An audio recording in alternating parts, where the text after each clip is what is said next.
અળસીને સાફ કરી નાખવાની, પછી એમાં થોડુંક મીઠું નાખવાનું, થોડીક હળદર નાખવાની સ્વાદ મુજબ મીઠું નાખવાનું, અને પછી લીંબુ નીચોવાનું, જરૂર પડે તો પાણી નાખવાનું. પછી એને 10 થી 15 મિનિટ માટે પલળવા દેવાનું. અળસી બરોબર પલળી જાય એટલે એને ગેસ ઉપર શેકવા માટે રેડી કરવાની. ત્યારબાદ આપણે એક તવી લઈશું અને એને ગરમ મૂકશું. ગરમ તવીમાં પછી આપણે થોડી થોડી કરીને અળસી નાખીશું. છાજી હોય એ પ્રમાણે આપણે માપમાં નાખવાની એટલે શેકવાના. પછી એને ધીમા ગેસ ઉપર શેકવાની, જેથી કરીને અંદરથી કાચી ન રહે અને સરસ શેકાઈ જાય.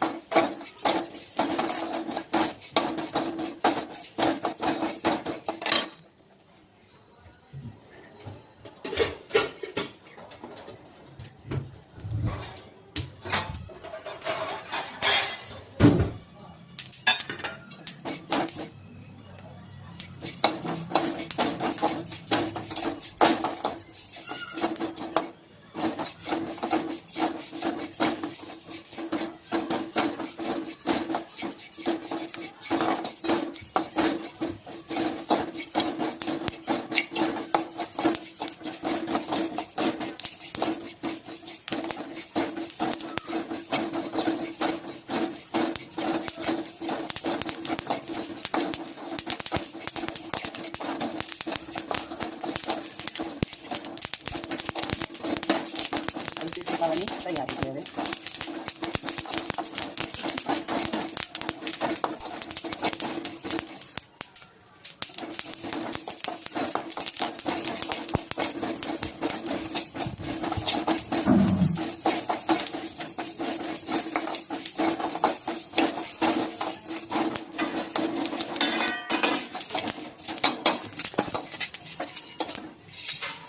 અળસી